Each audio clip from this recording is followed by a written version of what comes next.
forget to check. I did do that.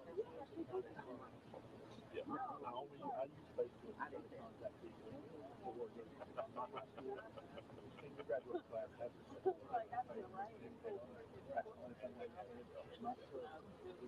Right family that lives. My dad.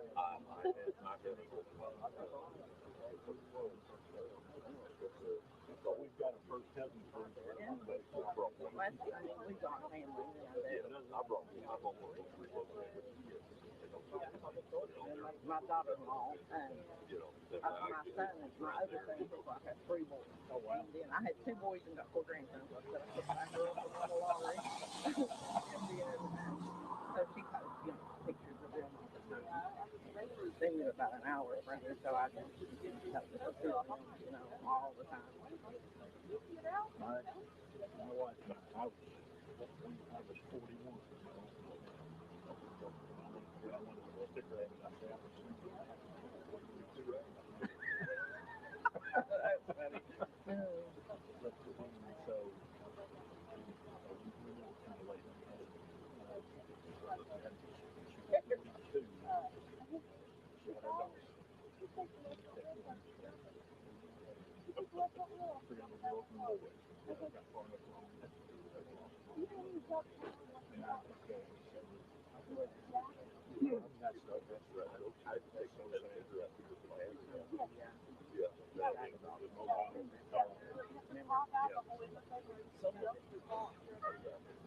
And my grandma didn't drive it. Actually, they can't drive it.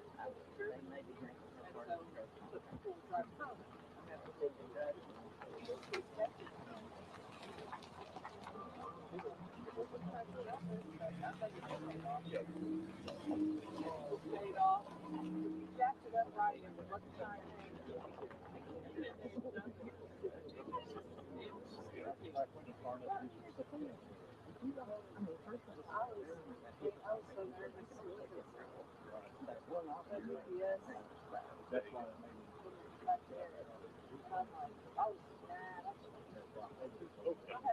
He's got a food. Yes.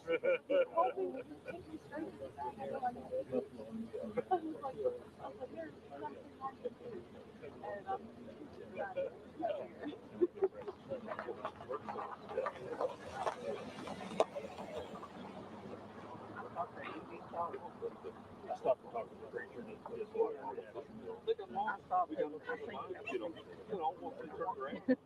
Here's Brad. Possible here. I seen him like way we over. So I sit down with him.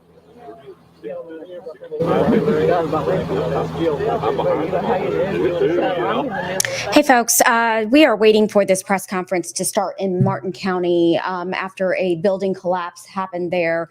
We brought it to you as breaking news yesterday. We're supposed to get an update around 10 o'clock this morning. So just waiting for that to happen. Just some background on this terrible story that's just absolutely heartbreaking. I'm going to show you some images, and that kind of puts it into perspective of how serious this is. These are just pictures that I found on our website, wave3.com, of the building collapse there in Martin County that left one worker dead and another person missing. You can just see the magnitude of the devastation there that crews have to work through to figure out if that other person that was in the building is still alive. We don't know that yet. So we are just kind of waiting to hear from first responders who are there. Some background on this. We know that one person died yesterday following that building collapse. It was an idled cold production plant in Martin County. It trapped 2 workers Tuesday evening, according to the sheriff's office there. Governor Beshear did announce a state of emergency on social media yesterday. This happened around 6:30 on Tuesday. And more than 15 minutes later, first responders yesterday arrived to find the 10-story coal preparation plant had. I am Jessica Elwab with Kentucky Emergency. Sorry, one second. I'm the PIO there. Just want to apologize for the delay. There's just an operational meeting happening at this time. So we're just trying to get everything that we can as fast as we can and the most up to date as possible. So appreciate y'all standing by, and they're on their way. All right. Okay. Thanks. All right. So just a little bit of a delay there coming from officials from, we have EMS crews from our area that are helping out in this effort. The folks there needed our help. From our first responders with the expertise in this and how to handle this. So as I was mentioning, 15 minutes after the collapse, first responders arrived to find more than that 10-story coal preparation plant that had collapsed while the men were working inside. They were preparing the structure for demolition. Sheriff Kirk explained that the coal preparation plant had been idle for some time. He said that the two workers were salvaging the plant, taking some machinery out of it when it had collapsed. The sheriff said, to the best of investigators' knowledge, the workers were on the bottom floor when this collapse happened. The building essentially toppled all around the two workers. Oh my goodness, it's just terrible to know that they went through that. And around 11 p.m., 4 firefighters were inside the building and maintained contact with the one trapped worker, which is good news. The Martin County Sheriff confirmed that the worker crew had made contact with is the one that passed away Wednesday morning. That rescue mission is now turned into a recovery mission. No word if any contact has been made with the second worker trapped under the collapsed building. The family of the deceased worker has been notified, but we have not learned their name yet from the coroner. A number of agencies are there at the scene, including Pikeville, Ashland, Warfield, Inez, Martin, Prestonburg. The American Red Cross is providing canteen services for the first responders there at the scene. Of course, our local emergency management team, they're also there assisting there as well. So just a very tough situation there right now.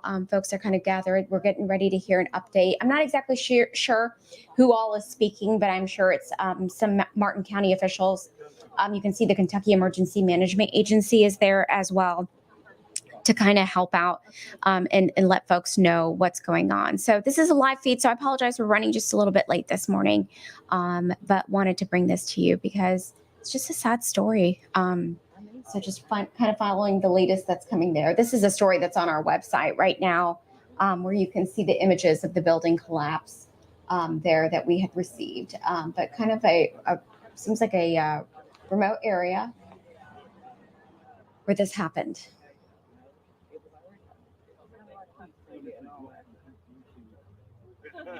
So just stand by with me, folks. Waiting for this to kind of happen. If you want to know the very latest on this story, go to our website, wave3.com. Go to the very bottom of our page. We have the latest article that we have information from yesterday.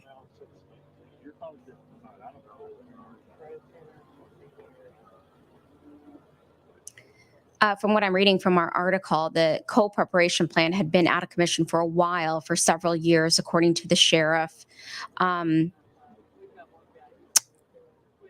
He said that it was his understanding that the coal company sold it for basically scrap and that they were salvaging what they could out of it. The project was going for nearly 8 months, but something happened Tuesday that was out of the norm.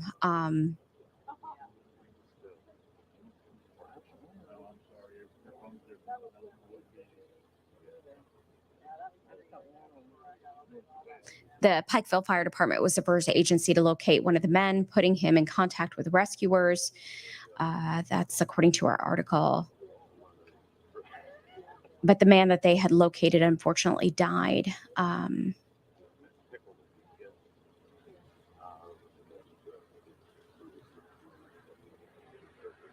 The sheriff's office says they're not really equipped for this type of disaster, and that's why they've gotten a lot of help from outside agencies.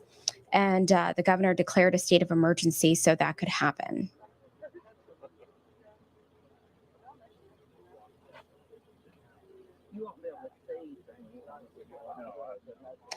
You can see there one of our local folks here from Louisville, Jody Myman there with a emergency management agency here in Louisville there. They're there assisting as well.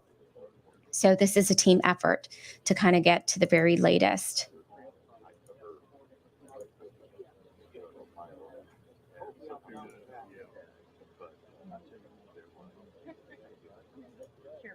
So he's the last person. Yeah. Oh, sure they will. I tell you, we're gonna force it.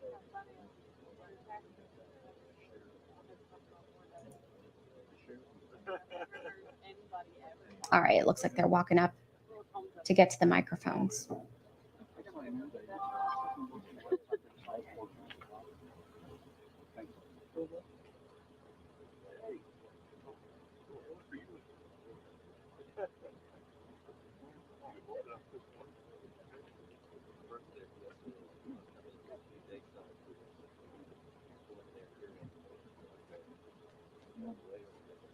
Good morning, everyone. My name is Jessica Elboab. I'm the Kentucky Emergency Management Public Information Officer. Just like to thank you all for your patience as we've been getting everybody here together.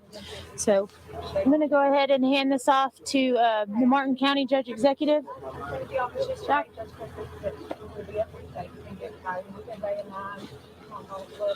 Good morning, everyone. I hope that you got a bit of rest last night. For those of you that I might have not met yesterday, my name is Dr. Lon Lafferty. I'm the Martin County Judge Executive. I welcome you all here this morning. There's not a lot of news to report since last night. Crews have continued to search throughout the night, going under the rubble. We were not able to locate the second worker at this point. After much discussion and meetings and analysis on the ground, they've decided to change to a different phase of the rescue to where we actually move into removing layers of the rubble to try to see if we can find that the missing worker. We haven't given up hope. It remains a rescue operation of this morning at this time, and we pray that those efforts will be successful. The people that are working there have worked tirelessly throughout the night, and so I'm joined by them this morning, and they'll be able to give you all the technical answers about the techniques that they use and where we go forward at this point. And I'll, Director Slinker, if you want to come forward at this time. Hey, good morning, everyone. Jeremy Slinker, State Director of Emergency Management.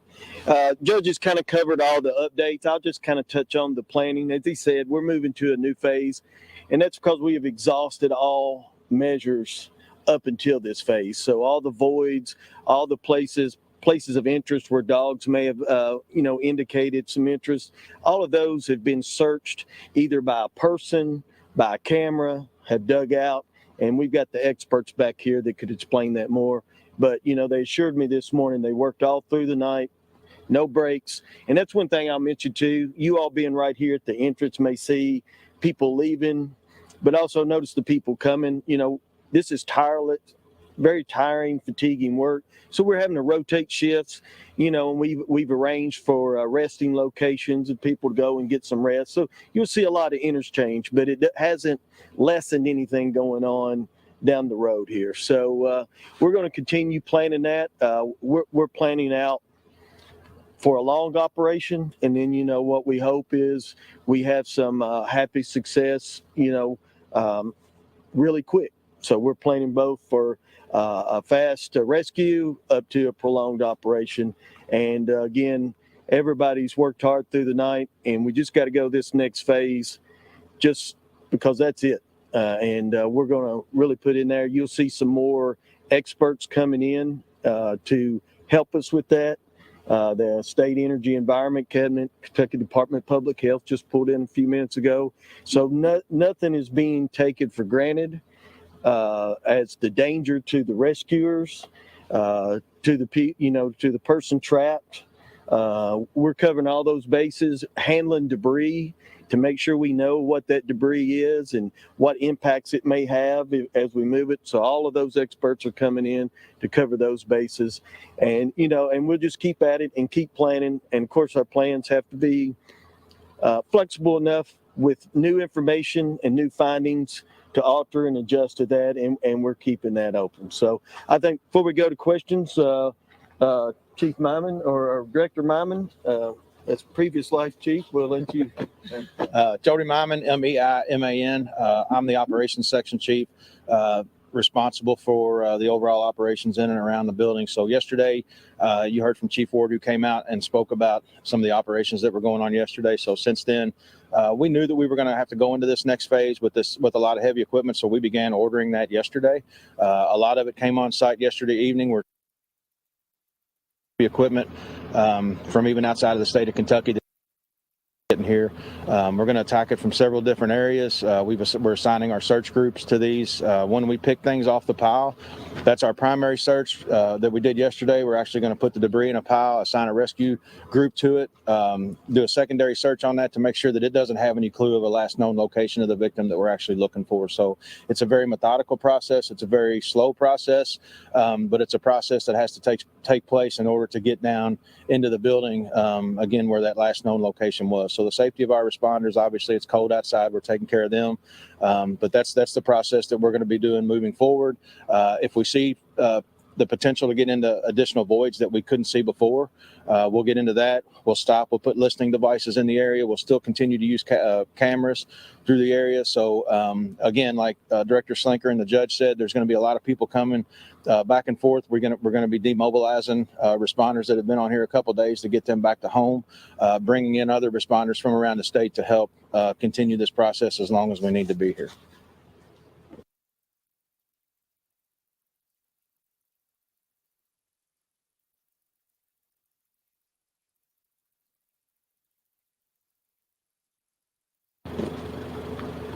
Is our engineer here?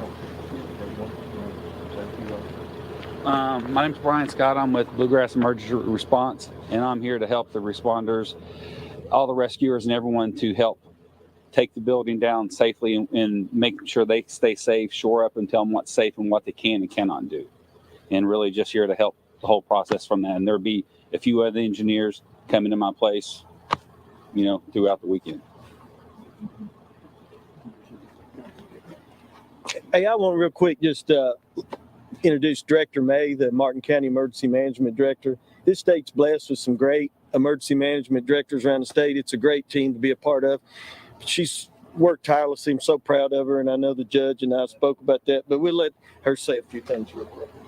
I just want to thank everybody, all the rescuers from across the state that has, gave up their time and made their way here to assist us, and also to the community. Everyone that has stepped in to give food for the workers, food for the families, and provided moral support. I just really want to thank everyone for that. So, questions? I had heard, and you can correct me if I'm wrong, that the gentleman that was deceased, you had heard some, you made contact with him. You had heard, he was communicating with you. This other guy that you're looking for, have you had any communication with him? No, none whatsoever. Judge, Unfortunately. I'm sorry, I didn't know you were. Have you gotten to the point of being able to recover the first gentleman that fellow that passed away? No, we have not. We have located that individual. We know that he has deceased, but no, we have not been able to get him out yet. Judge, has either of the men, have their families been able to come to the site, or have they chosen not to? At least one family member was there on site with the individual who we made contact with. She was able to speak with him. How many days will you all consider this a rescue operation? I guess that will depend upon the events there on the scene. As we go on throughout the day, the information that we find within the next hour or so might change that. But all I can say is, as of this moment, it's a rescue operation. Can you guys talk about the type of heavy machinery you have coming in? So, it just depends on the type of debris that we're trying to remove. We've got things that can cut. We've got things that can pull. We've got things that can move heavy debris out of the way. Again, there's a lot of housekeeping that has to take place before we even get that in, before we even move that in there. So, it's several different things that we need. And it may be where they get inside there and try to pull something and they know that they see that they need to cut it. We're going to have a lot of heavy cutting equipment torches. We've got fire apparatus on site just in case of a fire. So we've got to look at every what if possibility in case something happens to make sure that we overcome any challenges that we may see. Sir, if I could ask before you leave the mic, I want to make sure people understand the danger here is that as you move something, this pile shifts, have further collapse, further problem like that. Is that right? And even taking into consideration yesterday, the building moved yesterday several times. So, the safety of our responders, while we had people in the building, some of the steel and some of the concrete that's in there was actually moved. So that's why we've got the structural engineers that are on site with us so that they can see how things are working now and how things, when it does move, how it may move in the future. So it is dangerous. It continues to be dangerous, but again, we'll overcome those obstacles. well, could you spell your name again? I didn't catch it, sir. It's MEIMAN. And your first name, Jody? Jody, yes, sir. JODY. Good deal. Thanks. Dr. Lafferty, Yes. how were the rescuers doing psychologically? Because I interviewed a mother yesterday whose son was the third person there, and he looked at it and said, "Oh my God," and he just started crying. She said. So how are you guys doing? These people, of course, are human like the rest of us with human emotions. And so you can't be involved in something like this and not have emotions about it. But having said that, they're the most mentally strong and emotionally strong people, the bravest people that I've ever known. To go underneath a structure like that and risk your own life to try to secure someone else's life is I think is just one of the greatest attributes of the human spirit, and these people exhibit that every moment of the day. Do you have counselors up there for them to talk to? Hey, that's a great question because I was going to step in anyway. So part of the Department of Public Health's Deployments Day, Director May and I had a conversation early this morning about recognizing what you're talking about, the trauma that first responders experience as they go through this. And, in that arena as well, everybody wants to do their job really good. And, and we've had a couple long days that we haven't located, this other victim. So that's part of them being here. We're going to start working on, the state has a Kentucky crisis counseling team, KCCRT. And so part of that, I started that conversation last night by phone. They're on site today. And we're going to work with the chiefs and other officials of these departments to see what that need would be and how the best way to connect. Because you're exactly right. It's time to start addressing that now than much later. What you talking about specific agencies? That's something you asked yesterday, and everybody's hesitant because there's so many. And when you leave one out, that really makes you feel bad. So we worked this morning in the operation planning meeting, and we had a good list. So we're working on kind of compiling that to make sure we give you all a comprehensive look at who all has came to assist. And so I think you can expect that a little later. What about like a number ballpark is? Rescuers, I think. Probably got 6 or 7 different agencies from across the state to participate in the rescue operation right now. That's just back there. Right. So we'd say 40 to 50 at a time, rescuers. Yeah, that's what seemed like I saw that number, 40 to 50 estimate of rescuers, and then probably half that, 25 support personnel like myself and directors and different emergency management area managers from Kentucky. Other local emergency management directors and staff have come down to staff the command post and work as planning chiefs, logistics chiefs, and operations chiefs as well. So it's a broad gamut, and it's just hard to rattle off the top of your head. But we're going to work on getting you kind of a better list of that. I will be. I'll be getting together just a third press release after this concludes, kind of going over what we've gone over here to help get that out, and I'll make sure to drill in those numbers. We'll get those agencies on there as well. That's our intent for that release. As soon as we're done here, I'll be back in there starting on that. So we'll get you some good numbers.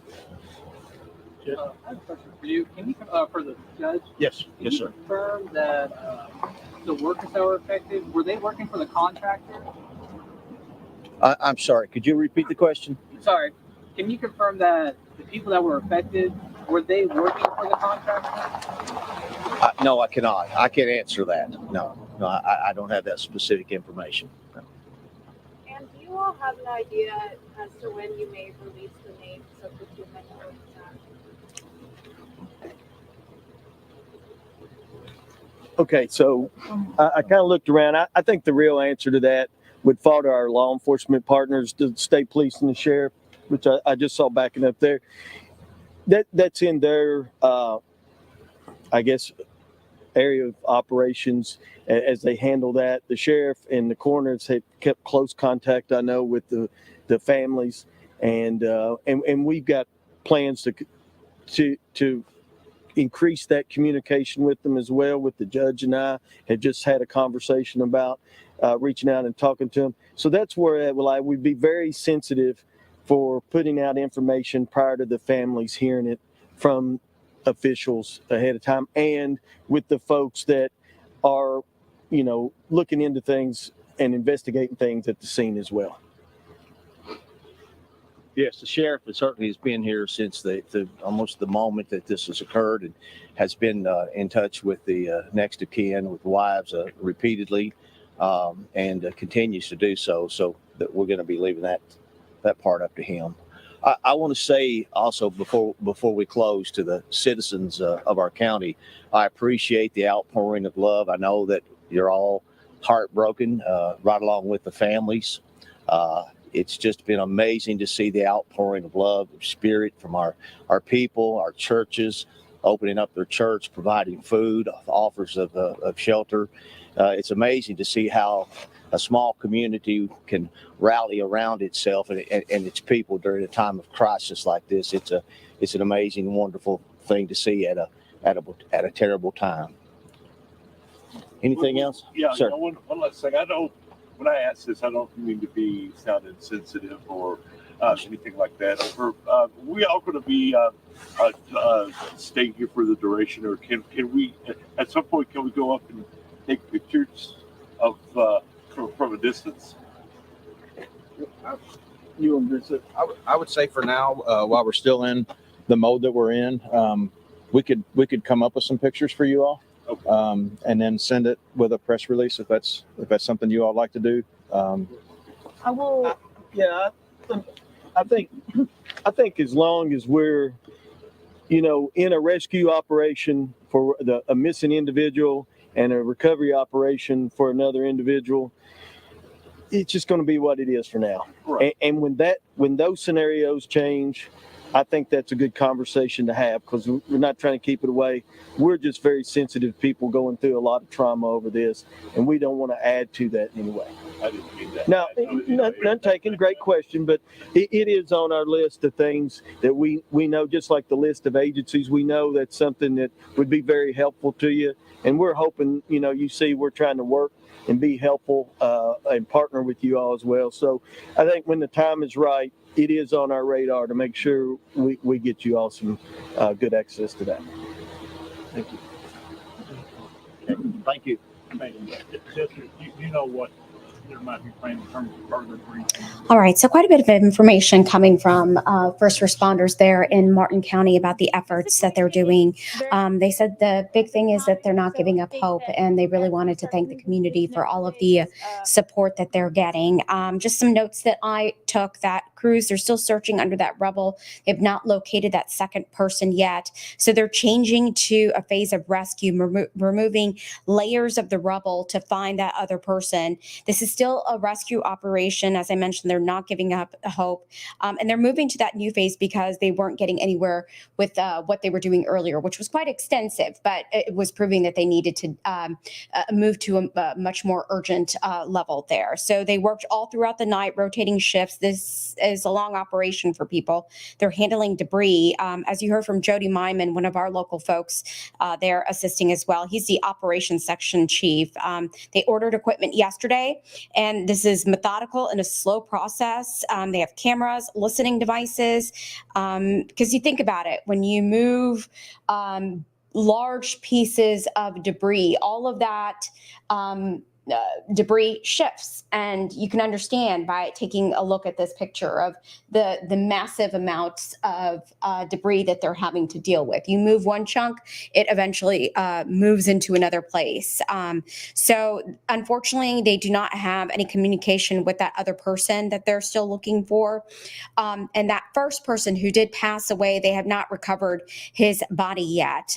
So they've got that heavy machinery coming in, things that can cut, move, pull heavy debris, also torches. And as I mentioned, the danger is as you move something, that pile shifts, and the building did move yesterday, which is very dangerous for the crews that are out there searching.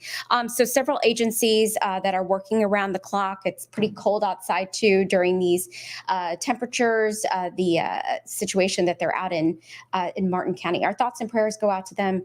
And for those that are working so hard, thank you to all the first responders out there as well, and ours from our area who left home to go help our neighbors. So we're going to have much more on the story coming up for you later on Wave News. I'm Myra Ansari. Have a great day.